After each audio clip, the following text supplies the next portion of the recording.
Alright, we're gonna do another little quick part to this. Real cut. This is a real raw cut. I gotta explain this one real quick. I'm getting a lot of good things from the Holy Spirit. A lot of good things are coming to play. And they're just these are flowing through me a lot lately, so I just want to get them out there as they come.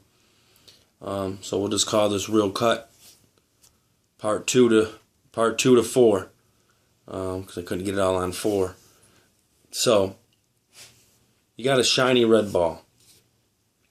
Satan loves to use sin and make it look shiny, make it look beautiful, make it look appealing, like a shiny red ball to a little child. Okay? Picture this now.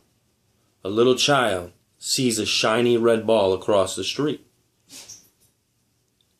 He wants that ball. He's focused on that ball. All he can see is focusing on that ball, wanting that ball. So as he goes towards to go across the street to get that ball, he don't see nothing else but that ball. It's kind of like when we're in our sin, when we're wanting something that we want, that looks good, that looks appealing. We're not focused on anything else but that. But see, our Father, the Father's on the porch, and he can see the car coming down the street. He can see that car's coming and that will hit his son if he crosses that road. See, the son don't see that because he's visioned in on one thing. Our Father knows. Our Father sees the big picture. We don't. You know, the shiny red ball, the sin. You know, when you're focused on lust and all you can think about is how it's going to make you feel and how you want to just feel good. It's not the sin that is the problem. The sin is the last thing that happens. Sin is the sin. It's what happens. It's the emotions that cause you to do the sin that are the issue. So if you're feeling fear, if you're feeling not loved, if you're feeling stressed out, if you're feeling however your emotions feel, I'm going to use this as an example. You go to the computer and you look at pornography. Doing that is a sin. It's sinful. But it's not. That's it's kind of like what we say in recovery and drinking is the last thing you do is pick up. But you pick up before you're already relapsing before you pick up. You've already relapsed before you pick up. The behavior's already changed. Your emotions have got a hold of you before you even pick up that drink. Just like whenever time you go to the computer. The last thing you do is go to the computer. The thing is, what were you feeling? How were you doing before that? Because that's what caused it. Your ego could have been damaged. You could have been feeling not good about yourself. You might have felt that you're a little bit overweight, or if you're not, you're frustrated at work. So we look for instant gratification. We look for that shiny red ball that Satan has to make look nice and shiny for us. Not knowing that we're going to crash. And sometimes we think that the sin ain't hurting nobody but ourselves. Well, you know what, I get on the computer and it doesn't hurt anybody but myself. It doesn't hurt anybody but myself. But it does.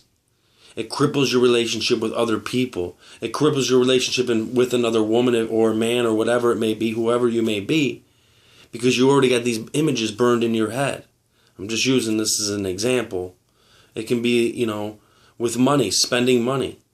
Feeling that, it doesn't hurt anybody, I spend a little money, but it hurts your bank account, it hurts your family, it hurts the way you feel. It affects other areas of your life even when you think it's not, when it's only hurting you. It's hurting the people around you, it's hurting the situations.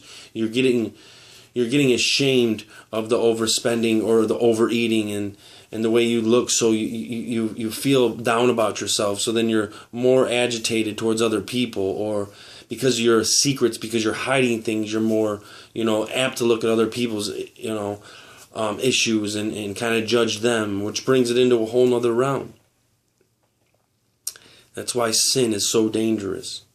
And sometimes we don't think that it's that dangerous, it's only hurting ourselves.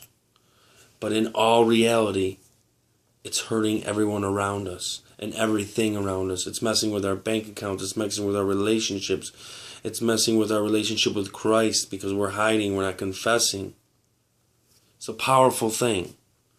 That's why we need each other. That's why we need church. That's why we need the Bible. That's why we need to be accountable. That's why we need to open up. One other thing I want to say is, I was talking to someone the other day and they were talking about how they're not seeing the big picture. And this was brought to my attention too, is you read a book. When you read that book, you get a few chapters in and you're kind of getting a little, man, you don't know what's going on. Then you get about 7, 8 chapters in and you're like, you think you got it all figured out, you know what's going to happen in the book. And at the end of the book, your mind's blown back and you're like, man, I didn't even expect that. It's because you weren't the author of the book. You don't know how it's going to end. You're not the author of the book. You can't see the big picture. That's why it's faith. That's why it is called faith. That's why it's called trusting in God. That's why it's called these things, and that's why we must do these things, because we are not the author of the book. We don't know what's best for us. We think we know what's best for us, but we do not know, because we are not the creator. We have not created this world or anything in it.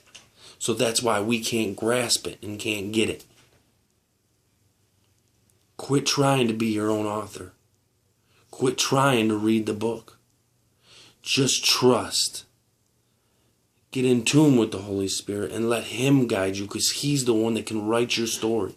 You can write your own story, but if you're not an author and you're writing a book, good luck on that book. That'd be like me as a painter trying to come in and help you with your plumbing. It ain't gonna work.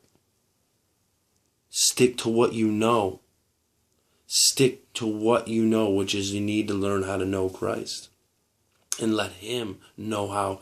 He's the one that created you. He knows your strong points. He knows your weak points. So does Satan. But Christ is stronger than Satan.